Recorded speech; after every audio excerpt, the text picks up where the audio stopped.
વાત કરીએ દિવાળી પહેલા સરકારમાં નવા જૂનીના એંધાણ।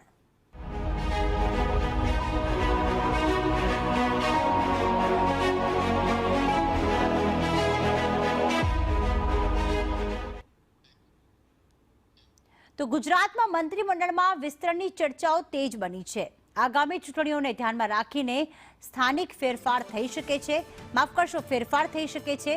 સ્થાનિક સ્વરાજ્ય અને વિધાનસભાની ચૂંટણીને ધ્યાનમાં રાખવામાં આવશે। જ્ઞાતિ સમીકરણો અને ઝોન વાઇઝ તેમાં પસંદગી કરવામાં આવી શકે છે।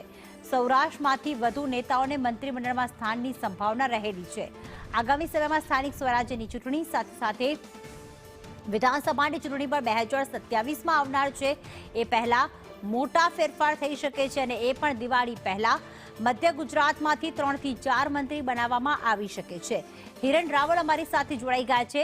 હિરેન, કોને મંત્રીમંડળમાંથી બહાર કાઢવામાં આવશે, પડતા મૂકવામાં આવશે અને કયા ચહેરાને નવા સ્થાન મળશે? એવી પણ શક્યતા કે મંત્રીમંડળનું જે વિસ્તરણ થાય તેમાં મંત્રીઓની સંખ્યાબળ પણ વધી શકે છે। જ્ઞાતિ અને ઝોનના આધારિત કઈ આંકડાકીય માહિતી સામે આવી રહી છે અત્યારના અપડેટ પ્રમાણે? ગઈકાલે મોડી રાત્રે અને આજે સવારની બેઠકો પછી મુખ્યમંત્રી ભૂપેન્દ્ર પટેલ, જગદીશ વિશ્વકર્મા પ્રદેશ પ્રમુખ અને સંગઠન મહામંત્રી પરત ગુજરાત પહોંચેલા છે। જે માહિતી અત્યારે મળી રહી છે તે અંતર્ગત વિસ્તરણ અને સંગઠન આ બંનેની સ્ક્રિપ્ટને લઈ અને ચર્ચા કરવામાં આવી છે। સાથે એકતા માર્ચ જે યોજાવાની છે એ આંતરરાષ્ટ્રીય સ્તરે એના આયોજન સંદર્ભે પણ આ બેઠકમાં ચર્ચા કરવામાં આવી છે। સરકારના વિસ્તરણની વાત છે ત્યાં સુધી દિવાળી પહેલાં કે દિવાળી પછી એની અંગે હજી સુધી કોઈ સ્પષ્ટતા કરવામાં નથી આવી રહી। સંભવતઃ દિવાળી પછી આ વિષય જાય તેવી શક્યતા અત્યારે દેખાઈ રહી છે। ટોટલ 27 લોકોનો સમાવેશ આ મંત્રીમંડળમાં મુખ્યમંત્રી સાથે કરી શકાય છે। હાલની સ્થિતિએ હજુ 10 લોકોનો સમાવેશ થાય એ પ્રકારની શક્યતા છે। જોકે વર્તમાન સરકારમાંથી બચુભાઈ ખાબડ, ભીખુસિંહ પરમાર, જગદીશભાઈ વિશ્વકર્મા પ્રમુખ હોવાના કારણે એમ 3 થી 7 લોકો એવા છે કે જેને મંત્રીમંડળમાંથી આ વખતે મુક્તિ આપવામાં આવશે અને નવા લોકોને એડ કરવામાં આવશે। એમ કરીને 12 થી 13 લોકો નવા એની અંદર એડ થાય તેવી શક્યતા દેખાઈ રહી છે। આની અંદર પણ ઝોન અને સમીકરણ એટલે કે જિલ્લાઓ અને જાતિ આધારિત સમીકરણો ખાસ જોવામાં આવશે। કચ્છ, સૌરાષ્ટ્ર, મધ્ય ગુજરાત અને ઉત્તર ગુજરાત એને પ્રાધાન્ય આપવામાં આવશે।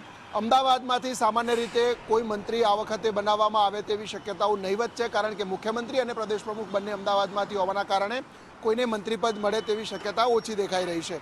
આ ઉપરાંત સૌરાષ્ટ્રમાંથી લેઉવા પાટીદાર અને કોળી આ બંનેમાં નવા નેતાઓને પ્રાધાન્ય આપવામાં આવશે અને એમને કેબિનેટમાં લેવામાં આવશે।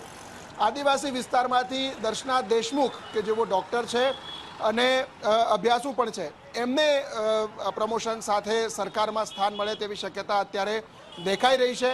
આ તમામ બાબતો છે એ અનુમાનો અને જોને તોના આધારે છે। જો કે સરકારમાંથી હજી સુધી આ અંગેની કોઈ સ્પષ્ટતા કરવામાં નથી આવી। બીજી તરફ કેબિનેટ બેઠક છે એ આવતીકાલે બુધવારના બદલે ગુરુવારે બપોર પછીના સમયે એ રાખવામાં આવી છે।